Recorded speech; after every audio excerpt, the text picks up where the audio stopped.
1950년 6월 25일 북한군이 38도선을 넘어 남침하면서 한국전쟁이 일어납니다. 한반도는 해방의 기쁨을 누리기도 전에 전쟁의 소용돌이에 휩싸였고 동족상잔의 아픔과 전쟁의 고통을 겪어야만 했습니다. 전쟁으로 국토가 황폐해지고 수백만 명의 사상자와 전쟁 피난민이 발생했습니다. 1952년 송탄과 안정리에 미군 기지가 건설되면서 수많은 피난민들이 일자리를 찾아 몰려왔습니다. 미군 기지 주변인 신장동과 팽성읍 안정리 일대에는 기지촌이 형성되었습니다. 이렇게 형성된 기지촌은 평택의 경제와 시민들의 삶 전반에 큰 영향을 끼쳤습니다. 피난민이 전국에 이렇게 널리 있을 때인데 마침 미 공군이 여기 주둔한다. 그게 51년에 그 소식이 다 퍼지기 시작한 거예요. 평택시 신장동 일대에 주둔한 K-55 오산 공군기지는 1951년 말부터 송탄면 신장리 일대와 서탄면 적봉리, 야리, 신야리, 장등리 일대에 건설 계획을 세우고 이듬해 본격적인 건설을 시작하게 됩니다. 그리고 미군 기지 주변에는 기지촌이 형성되면서 다양한 사람들이 몰려왔습니다. 서해, 그러니까 황해도 평안도 출신들이 제일 많이 이쪽에 이 근처에 흩어져 있을 때야. 근데 미군 부대에서 일 시킨다 그러니까 올 수밖에 없잖아요. 다른 데는 품팔을 데가 없잖아요. 그때는 우리나라 공장도 없고 아무것도 없을 때니까 농사밖에 없을 때라고. 오산 공군기지를 건설하기 위해 마을 주민들은 강제 이주의 아픔을 겪어야만 했습니다. 정든 고향과 삶의 거처를 빼앗기고 집단 이주하거나 여러 곳으로 흩어졌고 생계도 막막했다고 합니다. 6.25 전쟁이 나면서 이제 날 때만 해도 전혀 비행기장이 나는지 몰랐는데 50년도 6월 25일 날 전쟁이 나고 나서 51년도서부터 이제 비행기장이 난다 이런 소리가 나오더라고. 그러더니 52년도에 들어오니까 금년 내로다가 철수해야 된다. 다들 나가야 된다. 그러면 농사 짓던 사람들이 뭘 어떻게 나가야 될지 어디로 가야 될지를 모르는 거라. 신장동 미군기지는 당시 군사지도 도연명 오산리에 위치하면서 오산 공군지로 불리게 됩니다. 한반도의 미 공군력 강화를 위한 기지로 건설돼 현재 9천여 명의 미군과 한국 공군이 주둔하고 있습니다. 평택시 서탄면 장등리 38번지. 김범열 씨는 이곳에서 태어났습니다. 농지로 가득했던 벌판이 비행장으로 변하고 그렇게 고향 마을은 영원히 사라지게 됐습니다. 한 집에 그 투파표라고 두치에 네치 각구목 12자짜리 이거를 5개씩 한 집에 그걸 뭐하러 줬는지는 모르겠는데 하여튼 그게 이제 집을 지라고 준 거예요. 그게. 그렇게 해서 그냥 나가라는 거라 그냥. 안 나가면은 부르도자 갖다 놓고 그냥 밀을 테니까 집이 쓰러지는 건 모른다. 그러면서 막 위협을 하니까 이거 뭐 전쟁통에 뭐 어찌할 도리가 없지. 그러니까 돈 한 푼 보상도 못 받고 그냥 이전비도 없이 그냥 쫓겨난 거지. 가난과 굶주림이 일상이었던 시절. 내 땅을 빼앗기고 고향을 잃은 사람들은 먹고 살 것이 없어 거리로 내몰렸고 피눈물을 흘려야만 했습니다. 그렇게 흔적도 없이 사라진 마을을 보고 망연자실했다고 합니다. 그 옆마을에 가서 몇 년 있었지 또. 이 동네 가서도 1년 있었고 저 동네 가서도 1년 있었고 또 저쪽도 구옥리라는 데 가가지고선 또 몇 년 있고 그렇게 하다가 이제 서울로 올라왔는데. 김범열 씨는 미군 부대 건너편인 서탄면 회화리로 이주해 살았습니다. 모두가 갈 곳이 없어 옹기종기 의지하며 살던 시절입니다. 그렇게 이곳저곳을 이사하다 지금은 서울에 정착해서 살고 있습니다. 당시 미군 부대에서 쫓겨난 사람들은 적봉리에도 많이 이주했습니다. 그리고 아직도 고향을 떠나지 못해 그곳에서 살고 있는 사람들이 있습니다.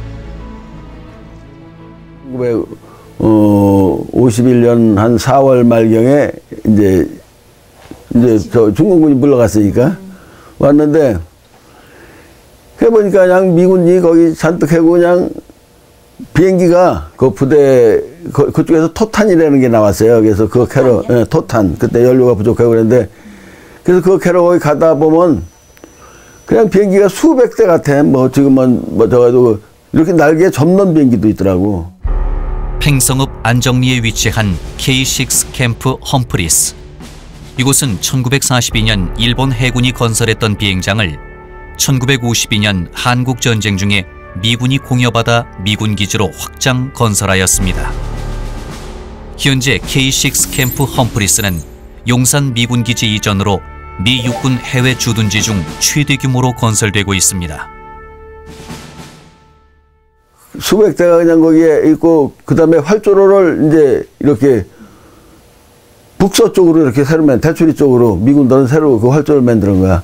그러면서 그 골재 채취를 하기 위해서 그 신대리에 있는 그 봉화제라는 높은 산이 있는데 거기를 그냥 다 폭파시켜가지고 다이너마이트로 터쳐가지고 거기서 골재를 채취해서 그거로 이제 그 비행장을 활주로를 만드는 거죠. 저기로.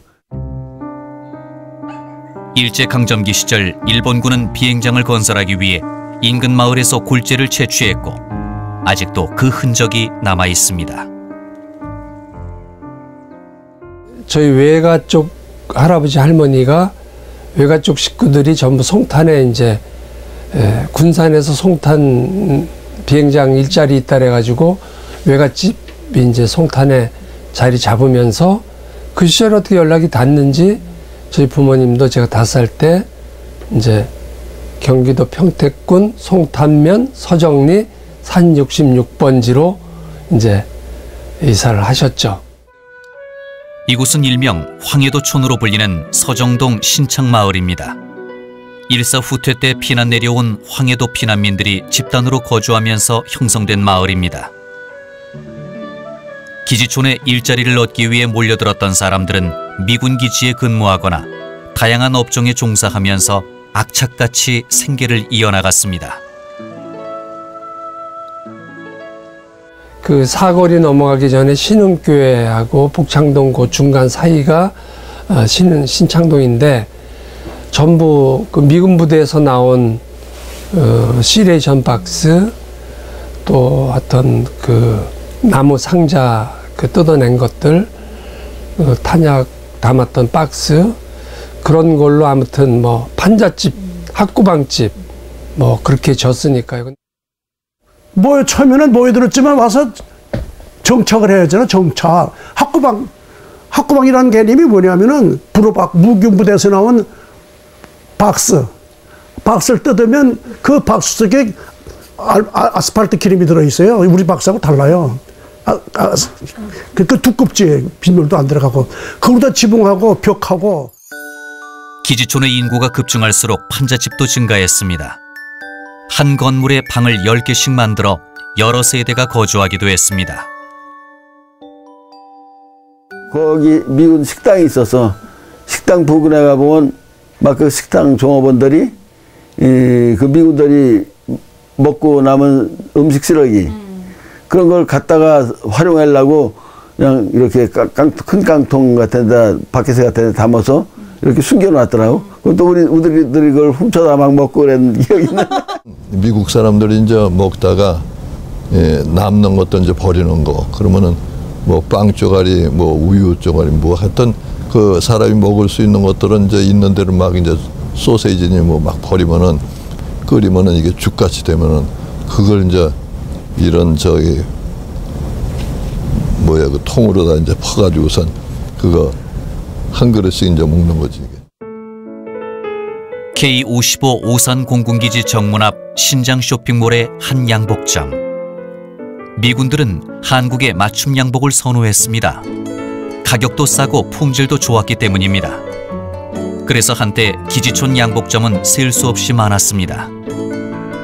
경제적으로 풍족했던 미군들은 한 번에 몇 벌씩 옷을 맞추기도 했고 단골 고객이 되기도 했습니다. 그때는 그 미군들이 엄청 많이 있었죠. 그래가지고 그때 당시에는 한 집 걸러서 쭉 양복점.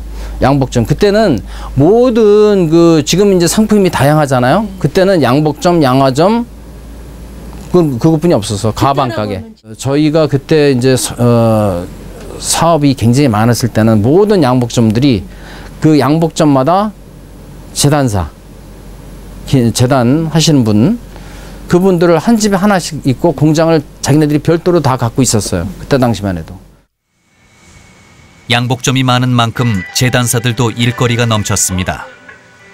평택 미군 기지에 맞춤 양복이 입소문을 타면서 일본 오키나와와 필리핀에서 주둔하는 미군들도 무료 전세기를 타고 건너와 신장동에서 양복을 맞췄습니다. 오키나와에서 그 휴가를 오던 미군들이 금요일 날 휴일 주말을 보내기 위해서 금요일 날 비행기를 내려요. 비행기를 내리면은 그날 내리는 날 막 정문 뛰어나와 갖고 다 치수를 재. 그리고 일요일 날 돌아갈 때 그 양복을 가져가셔야 돼. 금요일 저녁, 토요일 저녁 거의 24시간을 48시간을 그 직공들이 그 잠을 안 자고 그 미싱을 했어요. 뭐 토요일이고 금요일이면 사람들 무척 많이 나왔고, 그때는 또 우리가 한참 어려울 때 그때 이제 그 외화 획득을 많이 했던 지역이에요. 이게 사실 우리가 차 한 대 팔으면 뭐 다 제하고 얼마 남지 않았는데 거기보다 더한 그 외화 획득을 많이 했었죠. 하지만 호황기는 오래가지 못했습니다. 1990년대 후반부터 미군이 감축되고 9.11 테러 이후 미군의 외출이 어려워지면서 문을 닫는 양복점들이 늘어났습니다. 대한민국 경제 성장으로 물가도 올라 맞춤 양복을 찾는 미군들이 현저히 줄어들었습니다. 그 자리를 대신한 것은 젊은 취향의 패션 가게들입니다. 클럽과 양복점으로 대표되던 K55 오산 공군기지 신장 쇼핑몰은 패션과 문화의 거리로 바뀌고 있습니다. 그때 당시만 해도 솔직히 어려웠을 때 자기 가정을 위해서 미국 분들하고 결혼하는 여자분들도 있었잖아요. 많았어요, 그때는 사실. 팽성읍 안정리에 위치한 햇살사회복지회.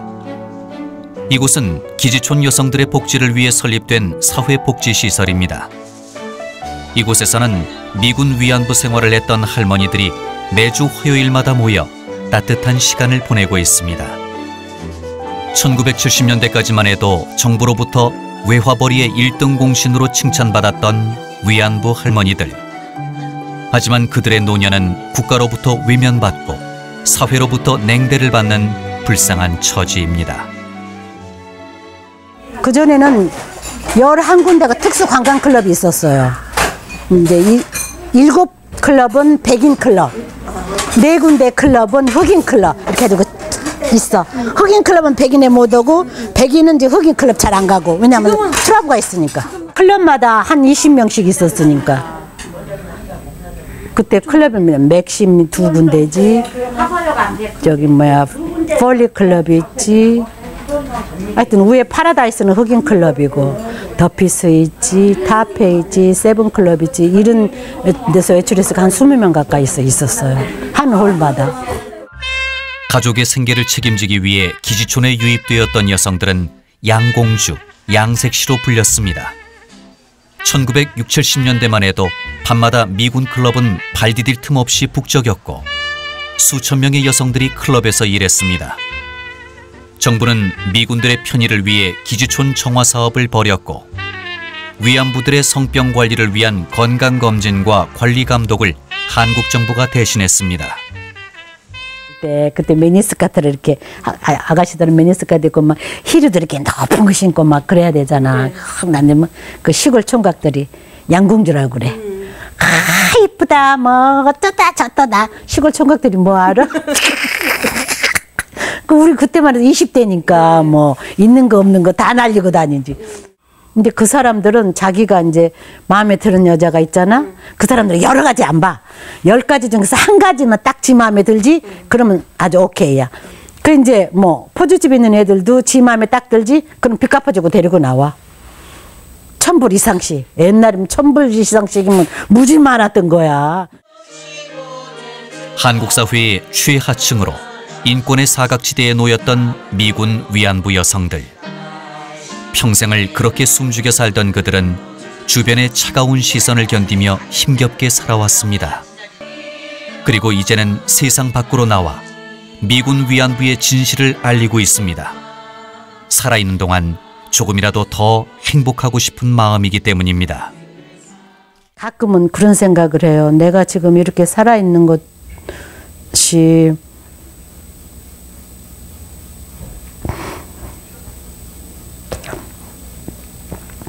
열 번을 소파 수술을 했잖아. 근데 걔네들이 나를 봐주는 거다. 그렇게 생각했어. 그 젊은 나이에 세상에 10번을 소파 수술을 하면 아무 그냥 가책금도 없이 병원에 가고 어떻게 그렇게 했나 몰라. 기지촌 사람들은 미군을 상대로 다양한 사업을 했습니다.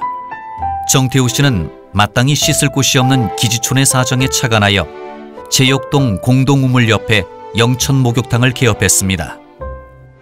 물이 이렇게 많았느냐. 묘하게 그 많은 사람들이 아무리 미군 부대가 경기가 좋지만 물이 없으면 도대체 어떻게 사느냐고. 근데 물이 그렇게 쏟아져 나온다고. 신장동 기지촌에는 물만 많은 것이 아니었습니다. 거리에는 달러가 넘쳐났습니다. 상점마다 손님들로 북적였고 불황이라는 것이 없는 것처럼 보였습니다. 그래서 얼마 모이길래 56년에 목욕탕을 시작해서 얼마 모여가지고 한 1, 2년 하니까 몇백만 원 모이더라고 그 당시에. 그래서 목욕탕을 시작한 거예요. 우리 목욕 문화가 그때부터 싹이 틀 때야. 그때부터. 그래서 목욕탕을 짓고 그게 이제 차츰차츰 커져서 이제 호텔이 되고. 목욕탕 사업으로 성공한 정태우 씨는 미군들이 본토로 갈 때는 신장동 기지촌에 머문다는 사실을 알고 호텔업까지 진출해 대성공을 거두게 됩니다. 그러나 호텔은 경기 침체로 2014년 폐업을 했고 호텔이 있던 곳에는 새 건물이 들어서고 있습니다.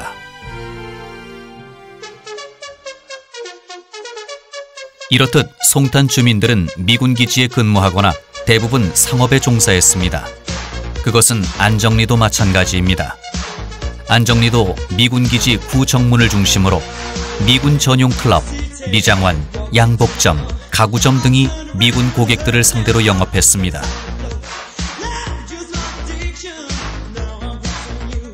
미군들은 주말이면 쇼핑하고 놀기 좋은 송탄 기지촌으로 몰려들었습니다.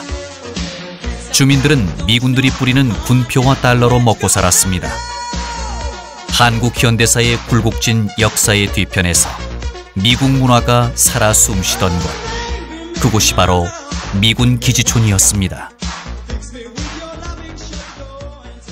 여기가 지금 저희 아버님이 김포에서 내려와서 처음 자리 잡으셨던 서울나사짜리예요. 그리고 여기서는 이 동네는 마찬가지로 1층에 여기서 보이는 1층에 가게가 있고 지하로 내려가면은 살림집들이 있는 모든 집 가게들이 다 그런 구조로 되어 있었어요. 지금은 이제 지하실들도 다 뭐 상업용으로 사용이 되지만 그때는 전부 다들 아래층에서 자고 먹고 또 아주 사다리 아주 수직 사다리를 이렇게 타고 올라와서 뚜껑 열고 가게로 올라오고 다 그런 구조였습니다. 전부 다들 그런 식으로 사셨어요. 옛날 어르신들은. 스테레오 클럽하고 오비하우스 두 개는 나 어려서 아주 그냥 기억이 최소 어릴 때 기억이 나는데도 스테레오 클럽하고 오비하우스는 있었어요. 네. 오비하우스가 예전에 이 건물이 오비하우스 건물이었어요. 그리고 여기는 그 아주 유명한 관광 유흥업소. 그래가지고 내국인들은 들어가지 못했어요, 저희들은. 그리고 이제 관련된 친구들만 들락날락거리고 하고. 그리고 이 골목에도 전부 그 블랭켓, 이불 같은 것들. 이쪽은 그게 많았어요, 이쪽. 한때 어딜 가나 미군들로 북적였던 기지촌. 그곳에서 지금까지 대를 이어 장사를 하고 있는 사람들도 있습니다. 1967년 약국을 개업해 한 번도 동네를 벗어난 적 없다는 김정부 씨는 지금도 안정리에서 아들과 함께 약국을 운영하고 있습니다. 안정리 오게 된 것은 제 어머니가 당시에 이제 이 K6 험프리 부대에 거기에서 좀 일을 했어요. 하우스홀, 미군들 빨래를 도와주는 그 빨래 저거 한다든가 청소한다든가 그런 어려운 생활 그런 걸 갖다가 했어요.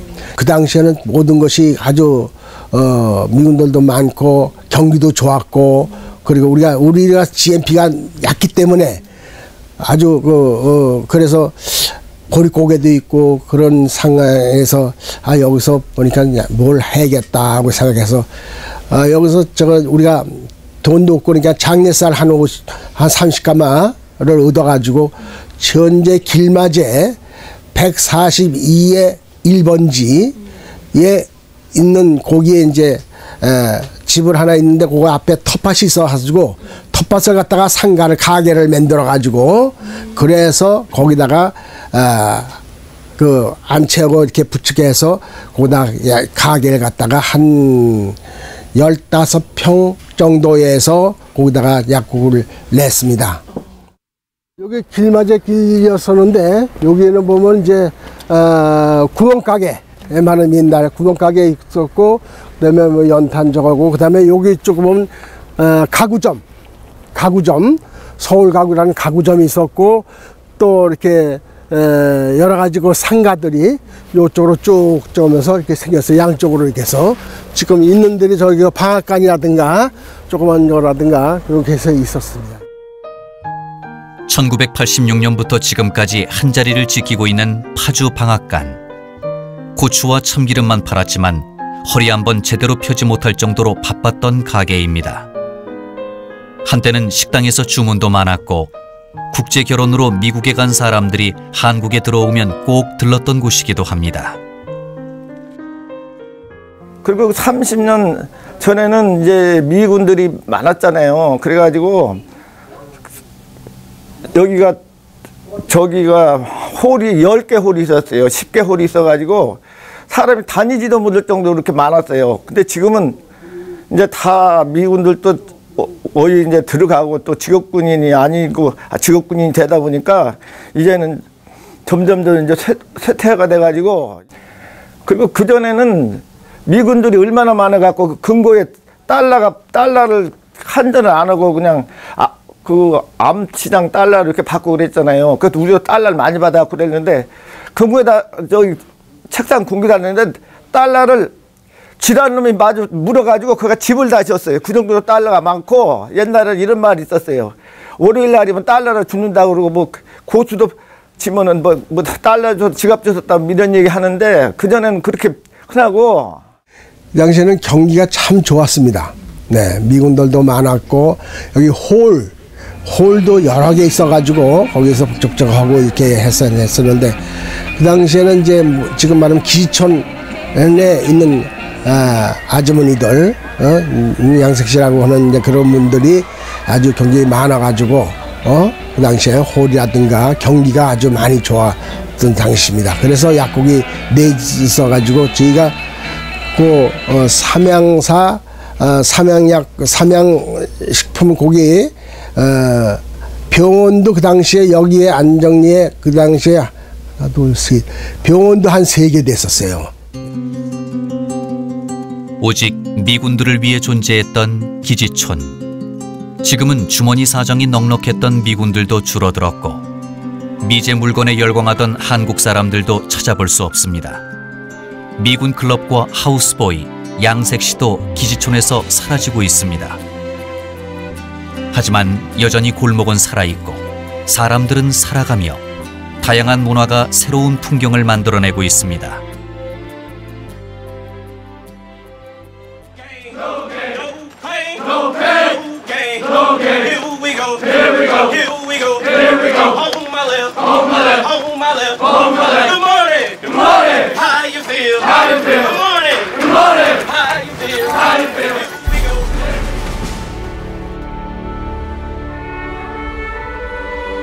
우리나라 경제가 성장하고 시대가 바뀌면서 미군에 대한 인식도 달라지고 있습니다.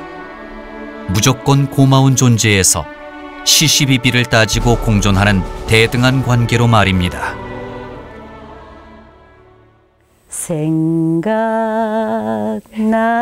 생각난다.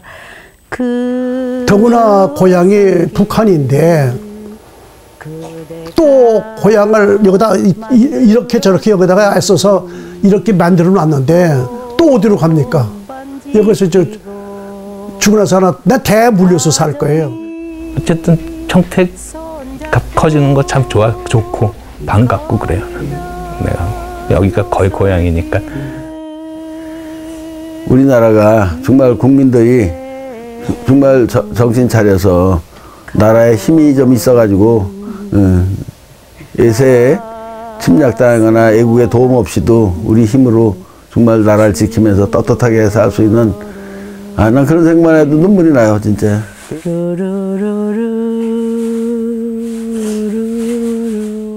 전후에 먹고 살기 위해서 몸부림쳤던 그런 개인의 역사들, 기지촌의 삶의 역사가 대한민국 정치사, 경제사, 외교사와 거의 맥을 같이 한다고 보고.